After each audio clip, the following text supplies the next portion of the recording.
Boa noite a todos. Saudade de estar aqui. Ando bastante ausente ao centro, mas estou aqui sempre de coração.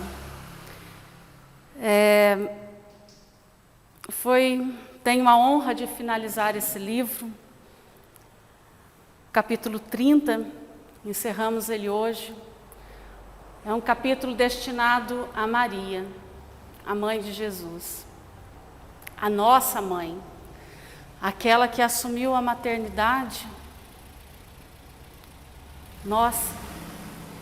E é curioso que eu nunca tinha me tocado, pensado nessa grandeza, que a minha mãe é Maria, coração docíssimo. É aquela que hoje eu entendo que quando os corações estão partidos, é para ela que a gente vai, recordando um pouco da história de Jesus. Essa passagem, depois todo mundo vai ler em casa, porque eu nunca vou conseguir chegar a expressar o que esse capítulo traz para a gente. Jamais vou conseguir chegar. Fiquei pensando o seguinte: se nós, não é ninguém, entre aspas, quando viemos a esse mundo, quando vai ter todo o preparamento ali para a gente reencarnar, para a gente vir nesse mundo, o trabalho que é, a logística que é para a gente chegar nesse mundo, os nossos pais, os parentes, as nossas convivências, as amizades, a família espiritual, a família sanguínea, é muito preparo para nós. É tudo casadinho. Pensemos nós então, quando o mestre reúne, das pouquíssimas vezes, assim conta no livro A Caminho da Luz, que apenas 2 vezes o mestre Jesus se aproximou, teve essa reunião, e uma delas foi para que resolvesse então que ele viria. E nós chegamos aqui com a graça de termos uma mãe. Mas essa minha mãe não é a mãe que eu gostaria de ter tido. Minha mãe não cuidou e não fez o que eu achava que eu precisava. Mas estamos aqui. Ela deu para nós o mais importante, a nossa vida. Podermos estar aqui.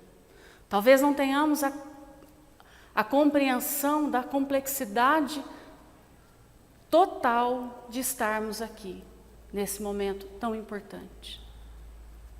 Pensemos então, como foi a preparação de Jesus. Jesus, quando chegou aqui,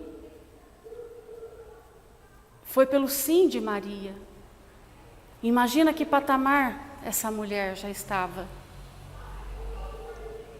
Um patamar de educar aquele que estava acima dele. Ela tinha consciência disso tudo. Ela sabia quem ela estava recebendo. E quando a gente volta na história, quando ela estava lá naquela festa de casamento, quando Jesus ingressa então na vida pública, que ela fala: faz o que o meu filho fala. O que ele falar, vocês fazem. E Jesus não teve outra opção, eu tenho que atender a minha mãe. Mulher, não é agora, não posso fazer isso agora, mas vai lá, faz lá o que meu filho está falando. A partir dali, ela já mostra quem ela é para nós, a nossa intercessora, a nossa advogada, aquele colinho materno, afável, Se a gente fechar os nossos olhos e com um pouquinho de imaginação e amor no coração, vamos ouvir a voz dela dizendo para nós: filhinho, isso aqui vai passar. Filhinho, não esquenta muito a cabeça porque essa dor vai passar e eu sei o que está passando no teu coração. E assim ingressa Maria. Ela estava quietinha no seu canto, tocando a sua vida, quando então vem pessoas e fala que o mestre foi preso, ia ser morto, torturado, judiado, fisicamente e moralmente. Humberto de Campos coloca aqui nesse livro que uma das figuras que mais impressiona ao pé da cruz era Maria. Era o vulto de Maria ali na cruz. Os discípulos, então, já tinham ido embora. Estavam com medo e com razão. A gente também não ficaria ali, não. Teria medo e ia correr. Porque nós temos medo da morte. Nós não entendemos que a dor, essa passagem, é para nosso regresso ao total, aquilo que realmente somos. E Maria ali, vendo seu filho, e ela pensava: que fizera esse homem, o meu filho? E vinham as lembranças da infância, daquele filho amado. E ela já sabia que Jesus, na infância, era um ser diferente. Ela já aceitou isso. Porque ela trazia na memória todas as recordações e passagens que Jesus tinha, que era fora do habitual daquela convivência. Por exemplo, conversar com os ladrões, ser amigos das prostitutas, estar perto daqueles dos menos favorecidos. E Maria vinha trazendo essas lembranças. O que fizera o meu filho? Se ele só trouxe amor, por que estão fazendo isso com ele? E a cabeça dela vinha todos esses questionamentos. Mas ela não gritou, não lutou, não esbravejou. Ela foi firme no propósito porque ela sabia o porquê. Ela tinha plena certeza de que aquilo era um momento, era um ato importante para a humanidade. Passado um tempo, ali no Calvário, aos pés da cruz, junto com o filho em sofrimento, ela sente tocar nos seus ombros uma mão que lhe acariciava. Era João, o único discípulo que ficou. O discípulo que cuidou de Maria. O olhar do Cristo encontrou com os dois, com Maria e com João. E nesse momento tem aquela famosa passagem que nós já conhecemos. Mulher, eis aí teu filho. Filho, eis aí a tua mãe. Nesse momento, Jesus não estava desfazendo de Maria, nunca tirando dela a importância de mãe. Muito pelo contrário, nesse momento, ele estava passando a Maria, dando a Maria: mulher, João, esse homem, é só a figura da humanidade. A partir desse momento, você é mãe da humanidade. E Jesus, preocupado com aquela mãe, passa então para João os cuidados de Maria. Cuidados esses que ele teve durante toda uma vida. Toda a existência de Jesus, ele teve esse cuidado com Maria. Ainda mais naquela época que a mulher não tinha voz para nada. E então, Jesus dá seus últimos suspiros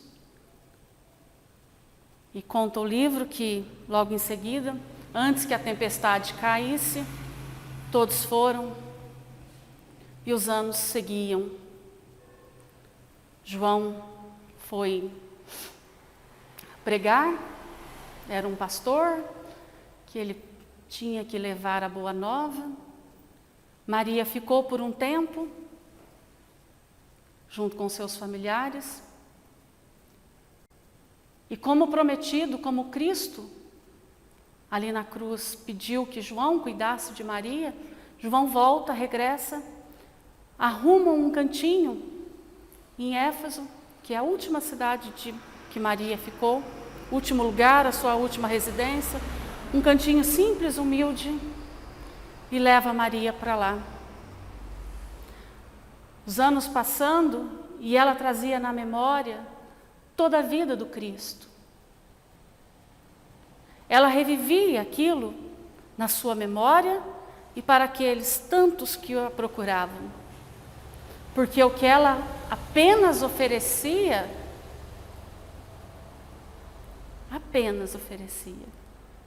era o amor de mãe.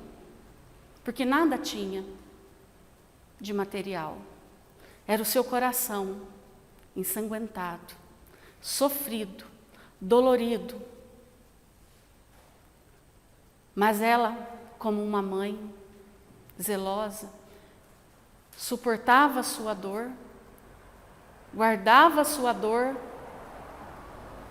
e presenteava os infelizes, os pobres, com o que tinha de mais belo, o seu amor, a sua atenção, a sua capacidade de ouvir.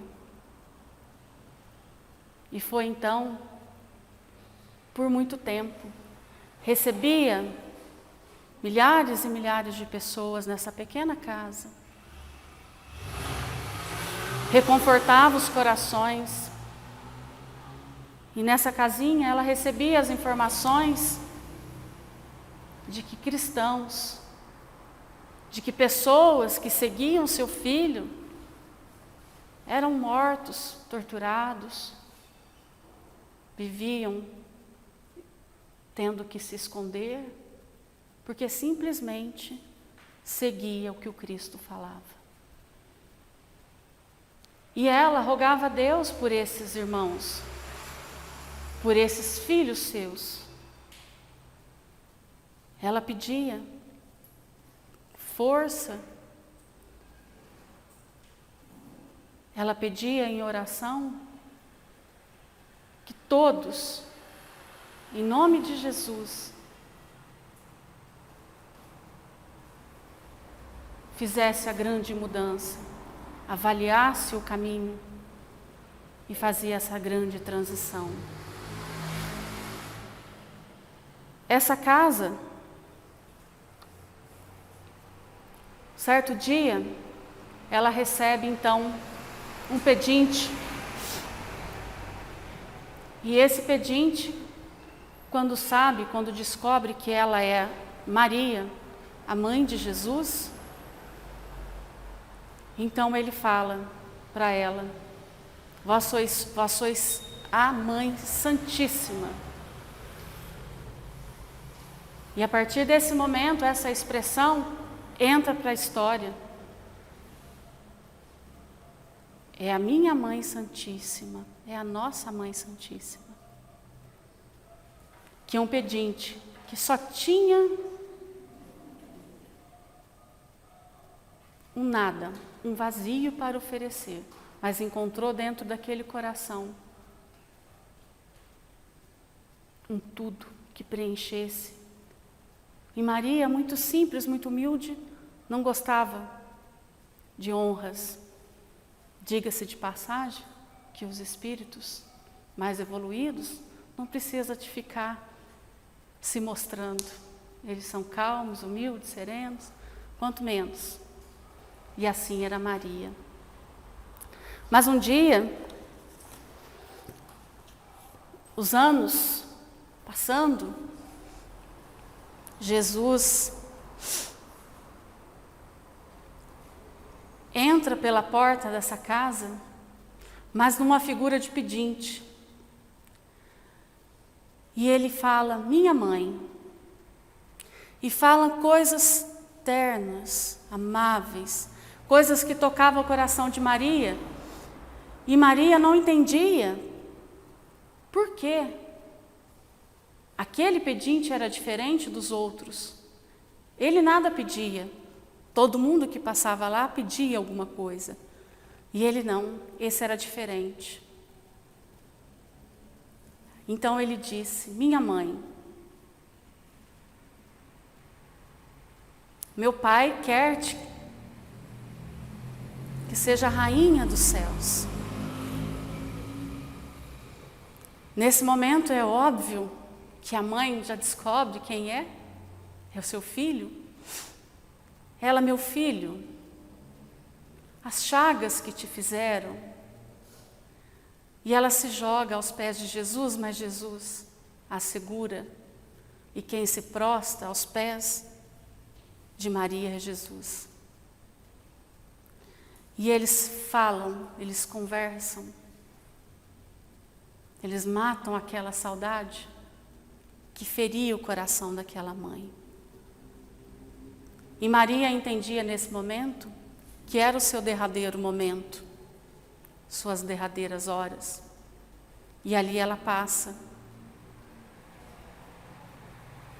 Seu derradeiro momento. João não estava em casa, porque ele sempre estava cuidando das pregações, pregando o Evangelho, cuidando, seguindo o que o Cristo falou. Em seguida mandaram que avisasse, que o avisasse, que Maria estava pertinho desse mundo. Houve algumas horas do desligamento de Maria. E Maria chega então aos céus, rodeados de anjos, seres celestiais, da mais alta pura e puro.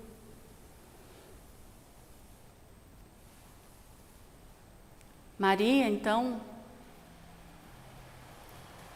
num ato mais humilde, não conta aqui no livro que ela quer ver Jesus correndo, um coração que sabe esperar.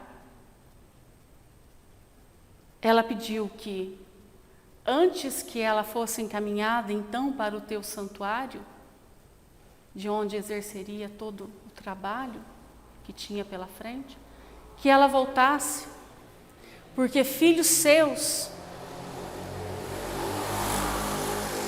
irmãos nossos, estavam aqui sendo perseguidos,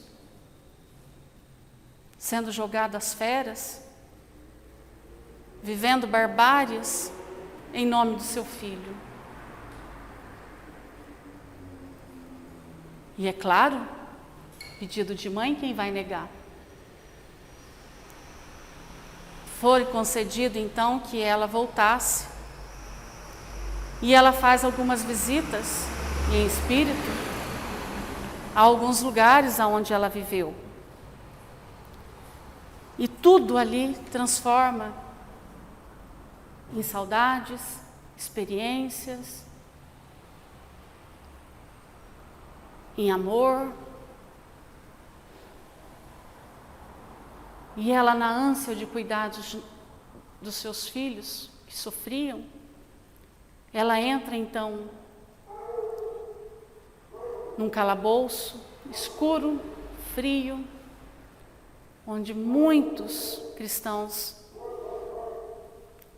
estavam ali trancados, que seriam então levados ao circo. Maria olha aqueles rostos pálidos, sofridos, e tenta, e pensa com ela, o que eu posso fazer para esses meus irmãos, meus filhos? O que eu posso fazer? Vou pedir para Deus que os tire daqui? Vou pedir para Jesus que os tire daqui? Nesse momento a gente para um pouquinho da história, do capítulo, E voltemos para nós. Quando passamos por muitas dificuldades, por dificuldades das nossas vidas, que todos nós temos, quando estamos vivendo aquilo, parece que nunca a gente vai sair, não vai ter solução. E a gente quer o quê?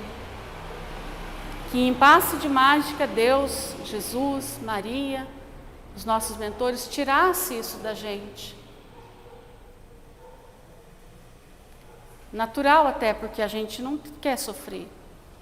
A gente não gosta de sofrer. Quem que gosta? Mas que aprendizado teríamos se a gente pular um ano da escola? Vai me faltar alguma coisa.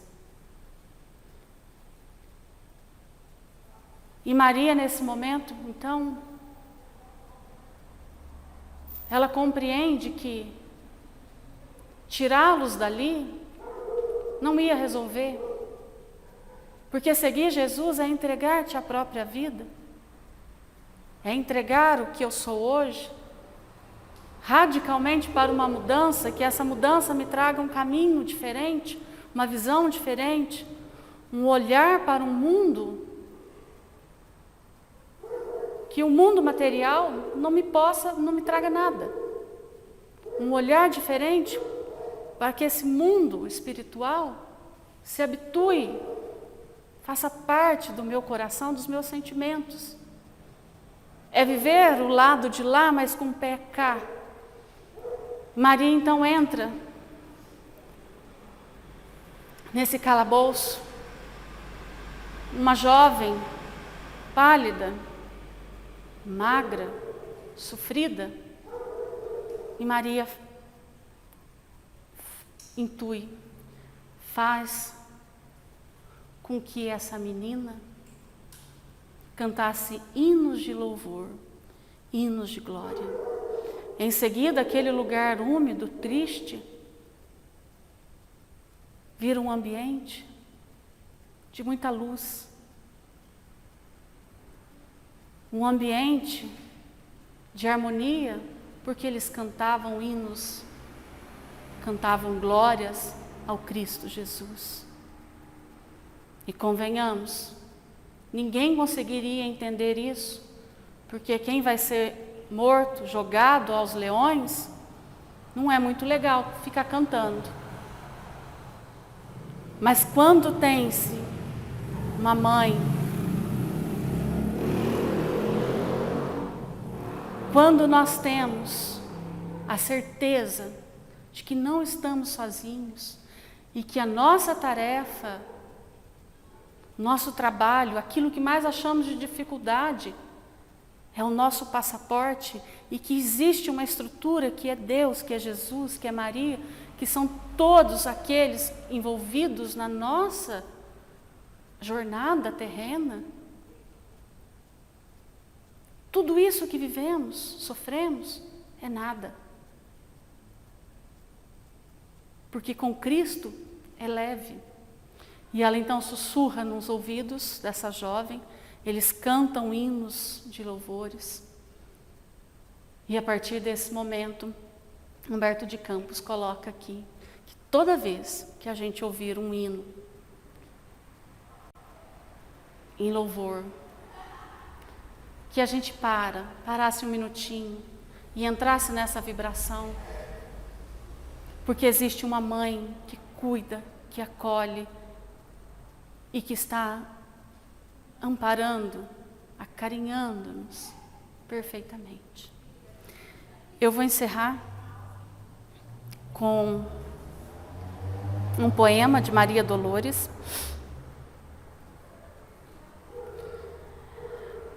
Novamente, eu gostaria que todos lessem isso, porque eu jamais conseguiria ler esse capítulo, jamais vou conseguir transmitir o que esse capítulo passa para a gente.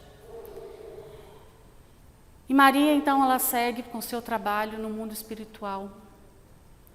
Segue trabalhando muito, muito, muito.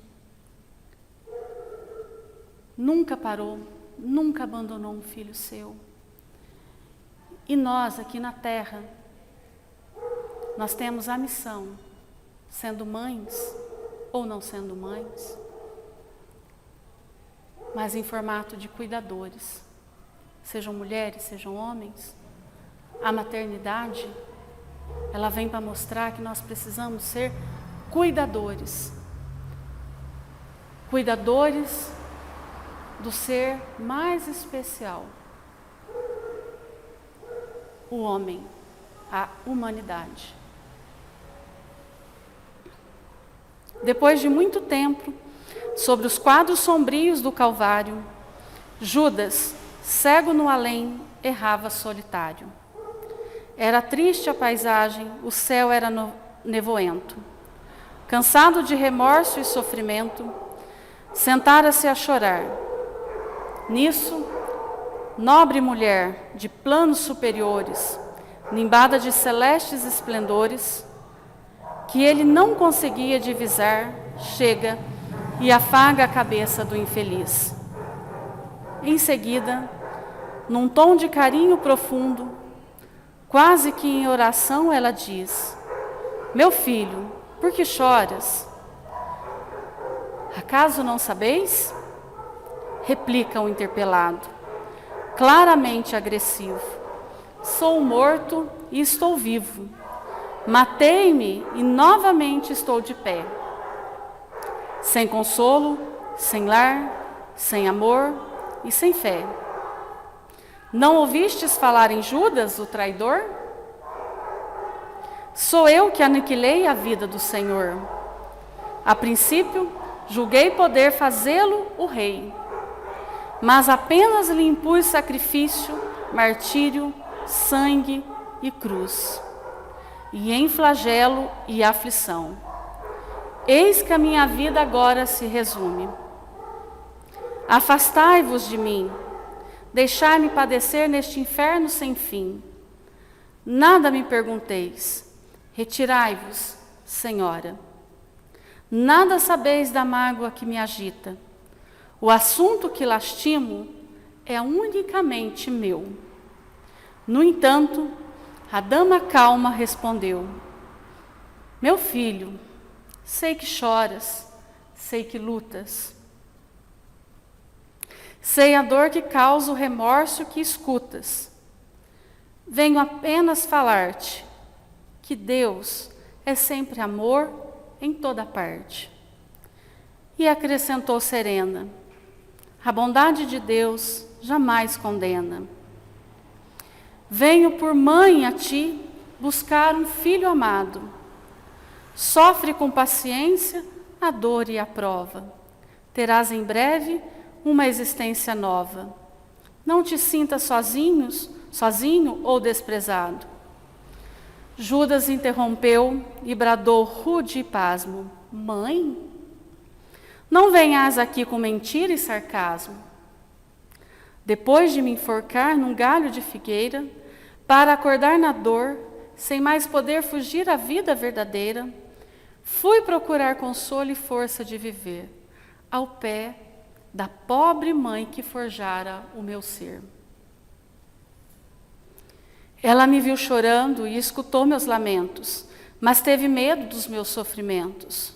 Expulsou-me e chamou de mim monstro, por sinal, disse que eu era unicamente o espírito do mal, intimou-me a terrível retrocesso, mandando que apressasse o meu regresso para a zona infernal de onde eu vinha. Ah, detesto lembrar a horrível mãe que eu tive. Não me faleis de mães, não me faleis de amor. Sou apenas um monstro sofredor. Ainda assim, disse a dama docentemente: por mais recuses, não me altero. Amo-te, filho meu. Amo-te e quero te ver de novo a vida maravilhosamente revestida de paz e luz, de fé e elevação. Virás comigo à terra. Perderás pouco a pouco o ânimo violento. Terás o coração nas águas de bendito esquecimento. Numa existência de esperança, levar-te-ei comigo. A remansoso abrigo, dar-te outra mãe. Pensa e descansa. E Judas, nesse instante, como quem olvidasse a própria dor gigante, ou como quem se desgarra de pesadelo atroz, perguntou: quem sois vós, que me falais assim, sabendo-me traidor? Sois divina mulher irradiando amor, ou anjo celestial de quem presinto a luz? No entanto, ela, a fitá-lo frente a frente, respondeu simplesmente: meu filho, eu sou a mãe de Jesus. E assim a gente encerra esse livro. Desejo a todos uma boa noite e sigamos a nossa palestra.